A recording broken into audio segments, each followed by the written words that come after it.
Hey hello welcome to chemistry tool. कैसे हैं आप लोग। सो देखिए, क्वेश्चन आता है दिमाग में स्टूडेंट्स के माइंड में जब भी आप किसी भी कॉम्पिटिटिव एग्जाम की तैयारी कर रहे हो, जैसे CSIR नेट, IIT जैम या गीट की या कोई भी IIT जेई या नीट की। चलो IIT जेई नीट की मार्केट को मैं थोड़ा अलग रखता हूँ क्योंकि उसमें एक बहुत कंप्लीटली डिफरेंट डोमेन होता है। अगर मैं स्पेशली बात करूँ हायर एजुकेशन में BSc MSc के स्टूडेंट्स की, तो 3 कॉम्पिटिटिव एग्जाम हमारे लिए सबसे इंपॉर्टेंट होते हैं। IIT जैम का एग्जाम जो कि ग्रेजुएशन में होता है, CSIR नेट का एग्जाम और गेट का एग्जाम। तो इससे पहले भी मैंने वीडियो बनाया और उस वीडियो में मैंने आपको ये समझाया था कि आप कोई भी कॉम्पिटिटिव एग्जाम का नाम उठा लो, नाम अलग अलग हो सकते हैं, पैटर्न अलग अलग हो सकता है, लेकिन सबका सिलेबस ऑलमोस्ट सेम होता है। आप वही चैप्टर्स जैम में देखेंगे, वही चैप्टर्स गेट में देखेंगे, वही चैप्टर्स CSIR नेट में देखेंगे। तो अब यहाँ पे ना एक क्वेश्चन दिमाग में सबके आता है, सर रेफरेंस बुक से पढ़ाई करें कि नहीं करें, और अगर पढ़ें तो कौन सी रेफरेंस बुक से पढ़ाई करें। तो सबसे पहले मैं आपको रेफरेंस बुक्स के नाम बता देता हूँ। बहुत डिमांड आती है कि सर अच्छी अच्छी बुक्स के नाम बताइए।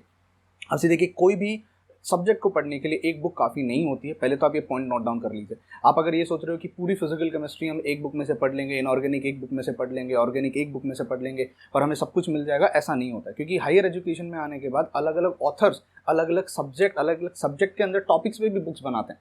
वो जेई नीट वाला मार्केट नहीं होता जहाँ पे एक बुक बन जाती है जिसमें सारे सब्जेक्ट कवर कर लिए जाते हैं, जैसे KS वर्मा है, जैसे OP टंडन है, जैसे N अवस्थी है। तो हायर एजुकेशन में ऐसा नहीं होता। हायर एजुकेशन में हम रेफरेंस बुक्स यूज़ करते हैं। अब देखो, लोअर एजुकेशन में जो बुक बनाई जाती हैं 11 12 जेई नीट की बुक डेडिकेटेड जेई नीट के पॉइंट ऑफ व्यू से होती हैं। पर जो हायर एजुकेशन की बुक्स होती हैं, जैसे एग्जांपल के तौर पे क्लेडन ले लो, तो जो क्लेडन की बुक है ऑर्गेनिक केमिस्ट्री की, वो इसलिए नहीं बनाई गई है कि वो IIT जैम का बच्चा उसको देगा या क्लेडन सर को क्या पता हमारा हम उनकी बुक को यहाँ पे यूज़ करने वाले हैं हायर एजुकेशन में अपने कॉम्पिटिटिव एग्जाम को क्लियर करने के लिए। तो हायर एजुकेशन में जितनी भी बुक्स का नाम मैं आपको सजेस्ट करूँगा, ये रेफरेंस बुक्स हैं।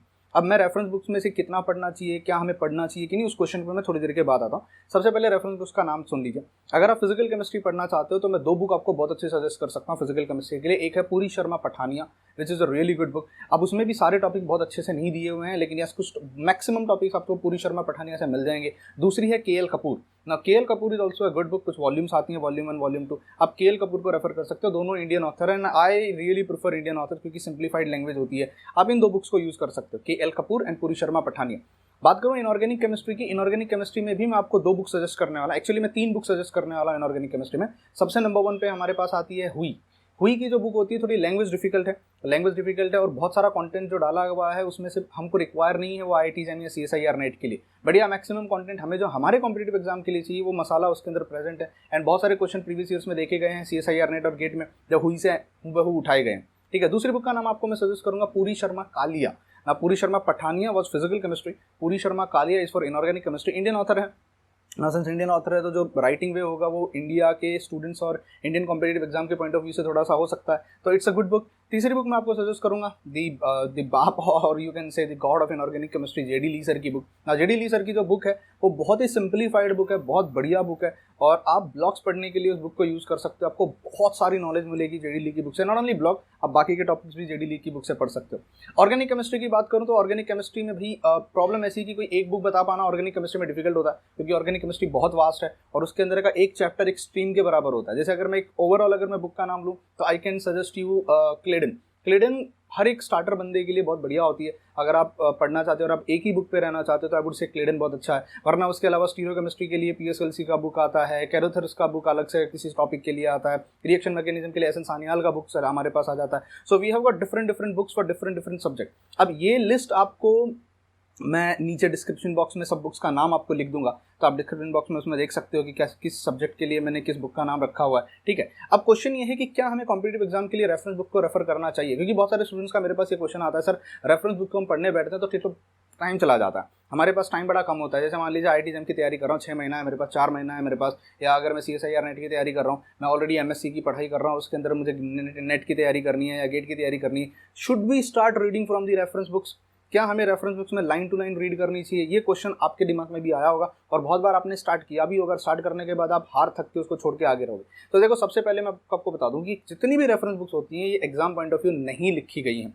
क्लेडन सर ने कभी जैम के पॉइंट ऑफ व्यू से नहीं लिखा था या नेट के पॉइंट ऑफ व्यू से नहीं लिखा था, वो हम उनको यूज करते हैं। तो we have to be very selective when you start reading from reference books. ऐसा नहीं है कि मैं रेफरेंस बुक्स के खिलाफ हूँ। आई ऑलवेज बिलीव कि रेफरेंस बुक्स वो चीज़ होती है जहाँ से आपको सबसे ज़्यादा नॉलेज मिलेगी। It's a pool ocean of knowledge, but उसके लिए आपको टाइम चाहिए। अगर मैं आपको कहूं कि एक काम करते हैं, चलो भैया हम GOC जनरल ऑर्गेनिक केमिस्ट्री पढ़ते हैं पॉला ब्रूस से, अगर पॉला ब्रूस से मुझे जनरल ऑर्गेनिक केमिस्ट्री पढ़नी है तो उसके 4-5 चैप्टर्स हैं जो कवर करके आपको जनरल ऑर्गेनिक केमिस्ट्री मिलेगी। Do you have that much of time for reading?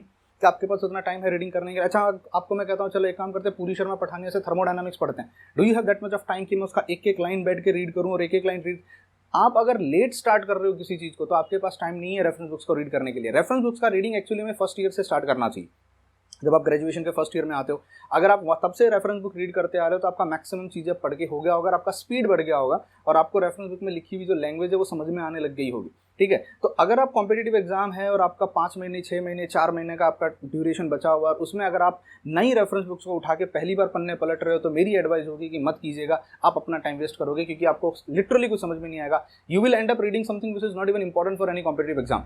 आप ऐसी कुछ चीज़ें पढ़ने में अपना टाइम बर्बाद कर दोगे जो कि एक्चुअली कॉम्पिटिटिव एग्जाम में नहीं चाहिए होती हैं। इससे बेटर है कि आप किसी भी कोचिंग क्लासेस का मटेरियल लीजिए। सी, मैं कोचिंग क्लासेस के खिलाफ नहीं हूँ, बहुत सारे लोगों को ऐसा लगता है कि बट नहीं, एक्चुअली मुझे ऐसा लगता है कि कोचिंग क्लासेस वाले जो मटेरियल होते हैं, कुछ डेडिकेटेड कोचिंग क्लास के मटेरियल।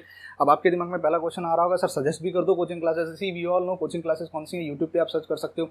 नाम लेना ठीक नहीं है, क्या पता सामने वाले को अच्छा लगे नहीं लगे, but you all know Delhi में है, गुवाहाटी में है, कोलकाता में कोचिंग क्लासेस हैं, पुणे की कोचिंग क्लासेस हैं, हैदराबाद में कोचिंग क्लासेस हैं। उन लोगों ने क्या किया हुआ, उन्होंने अपना जो मटेरियल डिज़ाइन किया वो एक स्पेसिफिक एग्जाम के पॉइंट ऑफ व्यू से डिज़ाइन किया, तो आपका वहाँ टाइम वेस्ट नहीं होता। तो अगर आप कॉम्पिटिटिव एग्जाम में जा रहे हो, आपके पास टाइम कम बचा हुआ है, तब आप सोच रहे हो मुझे रेफरेंस बुक्स बता दीजिए, आप अपना टाइम वेस्ट कर रहे हो, अपना टाइम बर्बाद कर रहे हो। इससे बेटर है किसी कोचिंग क्लासेस का मटेरियल ले लीजिए या किसी के नोट्स ले लीजिए, last moment revision notes, handwritten notes. But इसकी अब एक कंडीशन है, जब आप किसी कोचिंग क्लासेस का मटेरियल लेते हो किसी पर्टिकुलर चैप्टर के लिए, जैसे मान लीजिए आपको पढ़ना है केमिकल इक्विलिब्रियम, अब आपको केमिकल इक्विलिब्रियम का सी भी नहीं आता, सर मैंने तो कभी पढ़ा ही नहीं है, मेरे को तो कुछ आता ही नहीं है, आप मुझे अपने नोट्स दे दीजिए तो मैं पढ़ के उससे चला जाऊंगा। तो कैसे पढ़ोगे भाई? जब आपको किसी सब्जेक्ट का ABCD भी नहीं आता, किसी चैप्टर का ABCD भी नहीं आता, तो अब आप उस चैप्टर को डिटेल में कैसे पढ़ सकते हो? सिर्फ शॉर्ट नोट से या किसी कोचिंग क्लासेस के सिर्फ मटेरियल से।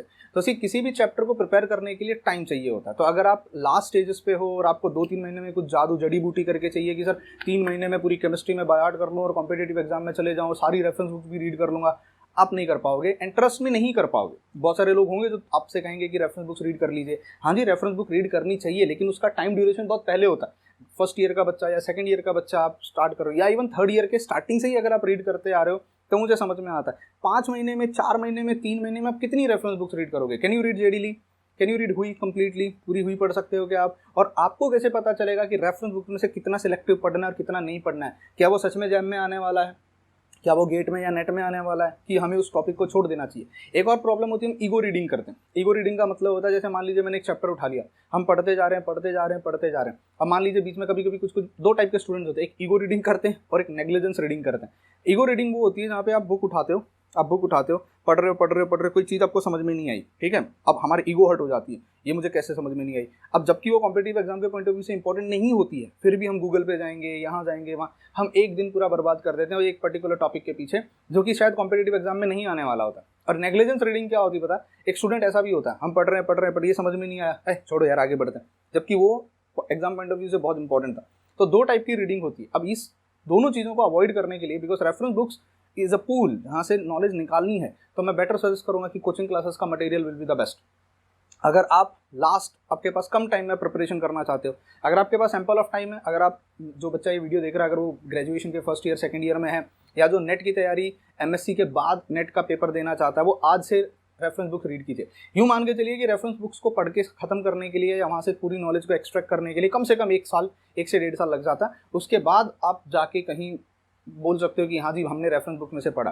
और रेफरेंस बुक्स आपको टू द पॉइंट नहीं बताएंगी। टू द पॉइंट का मतलब होता है कि मान लीजिए मुझे H1 NMR पढ़ना है, अब मुझे अगर NMR पढ़ना है और अगर मैं पाविया का बुक लूँ, बहुत सारे स्टूडेंट्स मुझसे कहते हैं मेरा NMR का वीडियो उन्हें बहुत अच्छा लगता है, सर आपने कहाँ से पढ़ाया, अब हमें बता दीजिए हम भी वहीं से पढ़ेंगे। अब मैंने पाविया से पढ़ा है, बट पाविया में आपको टू द पॉइंट डायरेक्ट वो कंटेंट नहीं मिलेगा जो मैंने पढ़ाया है। मैंने उसमें से एक्सट्रैक्ट करके निकाल के जो ज़रूरत की चीज़ थी मैंने वो पढ़ाई है। वहाँ पे आपको बहुत सारे ऐसे भी टॉपिक, ऐसे भी सब्जेक्ट मिलेंगे जो ज़रूरत के नहीं है, तो आप पाविया रीड कर सकते हो, बट पाविया में आपको वो सारी चीज़ें, बहुत सारे स्टूडेंट मुझसे कहते हैं सर हमें एनालिटिकल या इलेक्ट्रोकेमिस्ट्री पढ़नी है। मैं कहता हूँ Skoog is a really good book, but Skoog के कितने वॉल्यूम है, स्कूग कितनी बड़ी है, आप उसमें से हर एक चीज़ पढ़ पाओगे क्या? अब कुछ बच्चे कहते हैं थर्मोडायनामिक्स पढ़नी है, मैं कहता हूँ ग्लासस्टोन बहुत अच्छी बुक है, बट ग्लासस्टोन में से क्या हर चीज़ हमारे लिए ज़रूरत की है? तो सिर्फ actually frankly speaking reference books read तभी करना आप कॉम्पिटिटिव एग्जाम के लिए जब आप बहुत पहले से तैयारी कर रहे हो, आप बहुत दूर हो, अभी एग्जाम से काफ़ी दूर हो और आपके पास एम्पल ऑफ टाइम है।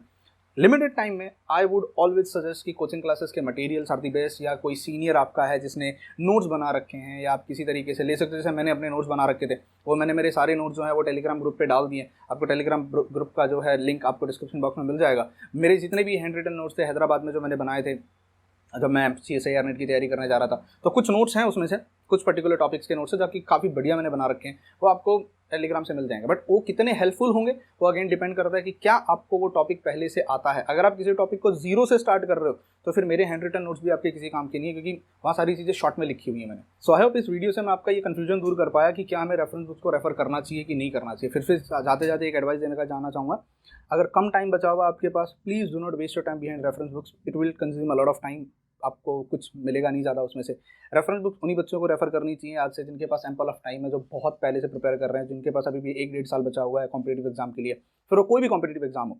एक और चीज़ याद रखना, हम जो रेफरेंस बुक्स रेफर करते हैं और IIT JEE के बच्चे जो रेफरेंस बुक्स रेफर करते हैं उनमें ज़मीन आसमान का फ़र्क है। IIT JEE की जो बुक्स होती हैं जैसे KS वर्मा, OP टंडन, वो पर्टिकुलरली उसी कॉम्पिटेटिव एग्जाम के लिए बनाई गई हैं। उसमें लिखी हुई हर एक लाइन JEE नीट के लिए इंपॉर्टेंट होती है, उनमें से ही क्वेश्चन बनते हैं। पर हम जो रेफरेंस बुक रेफर करते हैं ग्रेजुएशन पोस्ट ग्रेजुएशन में, उसमें से हर लाइन पे से क्वेश्चन बनेगा या हर टॉपिक में से क्वेश्चन बनेगा, ऐसा ज़रूरी नहीं होता है। We have to be very selective. तो इसीलिए मैं कहूँगा कि अगर आप एग्जाम की तैयारी कर रहे हो, किसी कंपटीशन की तैयारी कर रहे हो, तो किसी भी कोचिंग क्लासेस का मटेरियल मंगवा लीजिएगा, that will really help you a lot.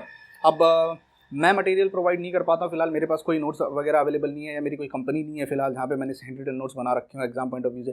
But market में बहुत सारे लोग हैं, बहुत सारी कोचिंग क्लासेस हैं, रेदर मैं कहूँगा बहुत सारे कोचिंग क्लासेस को मैं भी जानता हूँ, वो मेरे फ्रेंड्स भी, जैसे एग्जाम्पल के तौर पर मैं आपको कह सकता हूँ, I am taking the names. You can go for cam academy के नोट्स। कैम अकेडमी के नोट्स जो हैं काफ़ी बढ़िया है। मैं खुद बच्चे जब मुझे फॉरवर्ड करते हैं PDF वगैरह बना के, मैंने खुद ने उनको देखा है, दे आर रियली गुड। उनके क्वेश्चन प्रैक्टिस भी काफ़ी बढ़िया होती है। दूसरी, you can go for career Endeavour, क्योंकि करियर एंडेवर के नोट्स पर्सनली मैं भी रेफर करता हूँ। करियर एंडेवर जो है दिल्ली की एक कोचिंग क्लासेस है, कैम अकेडमी भी दिल्ली की कोचिंग क्लासेस है। कैम अकेडमी का यूट्यूब चैनल आप जानते हो कि वेद सर को तो कौन नहीं जानता।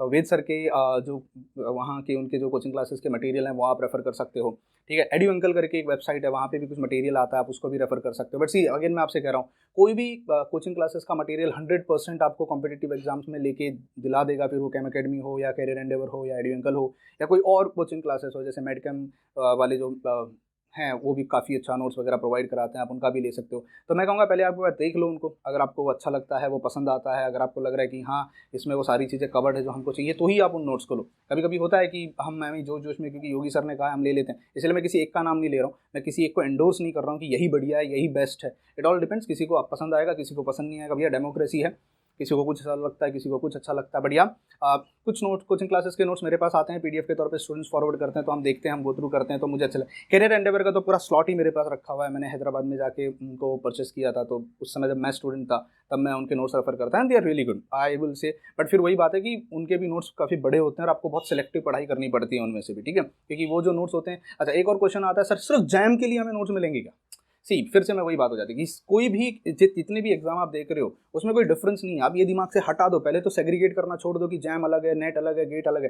भैया तीनों में केमिस्ट्री आती है, तीनों में सेम सब्जेक्ट है, तीनों में सेम सिलेबस है, सब कुछ सेम है, सिर्फ एग्जाम की डिफिकल्टी लेवल, एग्जाम का पैटर्न थोड़ा डिफरेंट हो जाता है। तो ये सेग्रीगेट करना छोड़ दो कि जो जैम का नोट्स है वो मेरे नेट के CSIR नेट के नोट से बहुत अलग होगा, मुझे नेट के लिए कुछ अलग लेना पड़ेगा, गेट के लिए मुझे कुछ अलग लेना पड़ेगा, जैम के लिए कुछ अलग लेना पड़ेगा। ये सेग्रीगेशन छोड़ दो, ये बाइफर्केशन करना छोड़ दो। अब कोई भी नोट्स ले लो, आप नेट का नोट्स उठा लो, उससे आप जैम की तैयारी कर सकते हो, नेट का नोट्स से आप गेट की तैयारी कर सकते हो, टिफर की तैयारी कर सकते हो, या कोई भी कॉम्पिटेटिव एग्जाम की तैयारी कर सकते हो। तो कुछ कोचिंग क्लासेस के, आई होप ये वीडियो अगर उन तक जाए और वो देख रहे हो तो प्लीज़ ऑफेंड मत होना। I am just taking your names, Career Endeavour, Cam Academy, Medcam classes and Edu Uncle. मैं इनके नाम ले रहा हूँ बिकॉज मैं पर्सनली इनके नोट्स को गो थ्रू कर चुका हूँ। बाकी किसी के नोट्स मैंने अभी तक देखे नहीं है, तो I can not comment anything about them, but yeah these people they have good notes. अब आपके ऊपर है, जो व्यूअर मुझे देख रहा है, आपके ऊपर है कि आप किसका नोट्स रेफर या प्रेफर करना चाहते हो, ठीक है। एक और बात बताना चाहूँगा यहाँ पे, एक छोटा सा इस वीडियो के दो, बहुत सारे बच्चे होते हैं जो कमेंट बॉक्स में आके रायता फैलाना शुरू कर देते हैं। उनको लगता है कि कोचिंग क्लासेस में हम एक दूसरे के कॉम्पिटिटर हैं या दुश्मन है। JEE का मार्केट और हायर एजुकेशन में एक फ़र्क आपको बताता हूँ। JEE के मार्केट में जो है ना, सब एक दूसरे को खाने के लिए दौड़ रहे रहते हैं। हायर एजुकेशन में बाय गॉड ग्रेस हम बहुत अच्छे फ्रेंड्स हैं। अगर आपको मैं बता दूँ कि जितने भी कोचिंग क्लासेस के ये जो एजुकेटर्स हैं हायर, हम कहीं ना कहीं एक दूसरे से लिंक्ड हैं, सोशल मीडिया पे, इंस्टाग्राम पे, फेसबुक पे, या कहीं हम किसी एडटेक कंपनी पे साथ में पढ़ा रहे होते हैं। तो आप लोगों को लग रहा है कि आप कॉमेंट में आके हम लोग को कंपेयर कर रहे हो, एक्चुअली आप गलत कर रहे हो, अपना ही बेवकूफ़ बना रहे हो खुद को। So please don't do this. कुछ लोग हैं जो, ये मैं पर्पसली इस वीडियो में कहना चाह रहा हूँ, कुछ लोग हैं जो नीचे आएंगे कमेंट बॉक्स में, क्योंकि पहली बार मैंने वीडियो में किसी दूसरे चैनल या किसी के बारे में कमेंट किया है, तो वो आके रायता फैलाएंगे, मतलब यहाँ वहाँ की कमेंट। तो आप रायता मत फैलाओ, ठीक है। हायर एजुकेशन में जो हमने एक डिग्निटी मेंटेन करके रखी हुई है, हायर एजुकेशन में उसको रखो। We all are good friends, actually हम सब बहुत अच्छे दोस्त हैं। जो लोअर एजुकेशन पे रायता फैला हुआ है उसको हम हायर एजुकेशन तक ना लाएं तो बहुत बढ़िया। अगर आप पढ़े लिखे लोग हो, जो मुझे व्यू कर रहे हैं, वो ग्रेजुएट पोस्ट ग्रेजुएट आने वाले टाइम में वो देश का को रिप्रेजेंट करेंगे कहीं पे खड़े होकर। अगर आप ये सब छोटी चीज़ों में गिर जाओगे तो आप अपना लेवल गिरा रहे हो। आप हम तक उसका कोई फर्क भी नहीं पड़ रहा। आपकी कमेंट शायद हम कभी रीड भी नहीं करते होंगे, या हम तक वो दिमाग में भी नहीं आती होगी। आप अपना एनर्जी, अपना टाइम वेस्ट कर रहे हो कंपेरिजन करके, ये अच्छा है, वो अच्छा है, ये बेस्ट है, वो बेस्ट है। तो प्लीज़ डोंट डू दिस रायता। ये कचरा मत फैलाइए कमेंट बॉक्स में आने के बाद, वरना फिर हमें क्या करना पड़ता है, हमें आपको हार्ट देना पड़ता है दिल से। We love you all and thank you for watching this video. Bye bye, take care and God bless you.